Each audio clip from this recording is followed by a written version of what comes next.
15년 차 은행원이던 52세, 명함을 버리자 정체성이 흔들렸다. 명함을 버린 날을 또렷이 기억하는 사람들이 있다. 서랍 정리를 하다 우연히 쌓여있던 명함 뭉치를 손에 쥐고 잠깐 멈춰서는 순간, 이제 이 이름으로 나를 설명할 일은 없겠구나. 52세, 은행에서 15년을 일한 그는 명함을 버리면서도 별일 아니라고 스스로를 다독였다. 은퇴라기보다는 조기 퇴직, 잠깐 쉬는 거라고 생각했다. 그런데 이상하게도 그날 이후부터 마음이 계속 흔들렸다. 은행에 다닐 땐 자신을 설명하기 쉬웠다. 어디 은행 다녀요? 이 한마디면 충분했다. 신뢰도 따라왔고 대화도 수월했다. 그런데 직함이 사라지자 자기소개가 막막해졌다. 은퇴 후 삶에서 많은 사람들이 가장 먼저 부딪히는 벽이 바로 이 정체성의 공백이다. 은퇴 준비에서 가장 많이 놓치는 것, 돈이 아니다.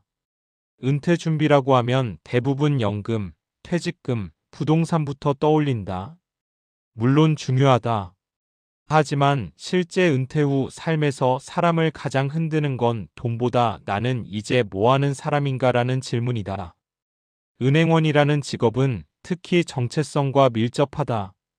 사회적 신뢰, 안정성, 소속감. 이 모든 걸 직함 하나로 설명할 수 있었기 때문이다. 그래서 은퇴 후에 공허감이 더 크게 온다.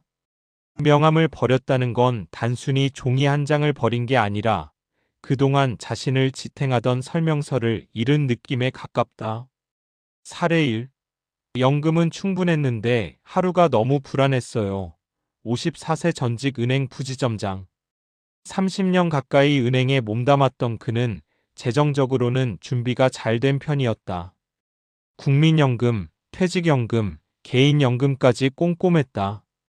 그런데 은퇴 후 6개월이 지나자 이유 없는 불안이 찾아왔다. 아침에 눈을 떠도 갈 곳이 없고 휴대폰은 조용했다. 그는 결국 지역 신협에서 주 2회 금융 상담 봉사를 시작했다. 돈은 거의 안 됐지만 누군가에게 필요한 사람이라는 감각이 돌아오자 마음이 안정됐다. 사례 2.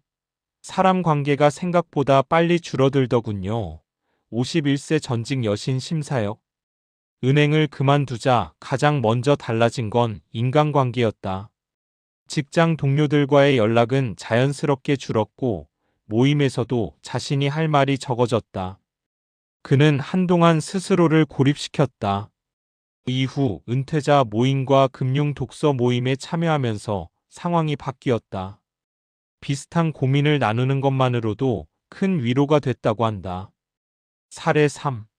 집에만 있으니 가족도 불편해하더라고요. 53세 전직 PB. 고객 자산을 관리하던 PB였던 그는 은퇴 후 집에 머무는 시간이 급격히 늘었다. 처음엔 가족과 시간을 보내는 게 좋았지만 점점 눈치가 보이기 시작했다. 결국 그는 개인 재무 상담 공부를 다시 시작했고 소규모 강의와 10일 상담을 하며 제2의 역할을 만들었다. 완벽하지는 않지만 삶의 균형은 되찾았다. 은퇴 후 삶을 버티는 힘은 역할에서 나온다. 은퇴 후 가장 위험한 상태는 아무것도 하지 않는 시간이 길어지는 것이다. 쉬는 것과 방치되는 건 다르다. 은퇴 준비에서 꼭 필요한 건 돈, 시간 사용 계획 역할이다. 첫째, 은퇴 후 하루를 어떻게 쓸지 미리 그려봐야 한다. 막연히 쉬겠다는 계획은 오래가지 않는다. 오전, 오후, 일주일 단위로라도 구조를 만들어야 한다. 둘째, 직업은 끝나도 기능은 남아있다. 은행원으로 쌓은 금융 지식, 상담 경험, 숫자 감각은 사라지지 않는다. 다만 쓰임새가 바뀔 뿐이다. 그걸 스스로 먼저 인정해야 한다. 셋째, 사회와 완전히 끊어지지 말아야 한다. 일이 아니어도 좋다. 모임, 공부, 봉사, 프로젝트. 바깥과의 연결고리가 은퇴 후 삶의 안전망이 된다. 명함을 버렸다고 해서 인생의 설명서까지 버릴 필요는 없다. 은행원이라는 직함은 내려놓을 수 있어도 그동안 살아온 시간과 경험까지 사라지는 건 아니다. 은퇴는 끝이 아니라 정체성을 다시 정리하는 시기다. 52세라면 아직 늦지 않았다. 지금 흔들린다는 건 다음 단계를 고민하고 있다는 뜻이기도 하다. 명함이 사라진 자리에 새로운 이름을 하나씩 채워가도 괜찮다.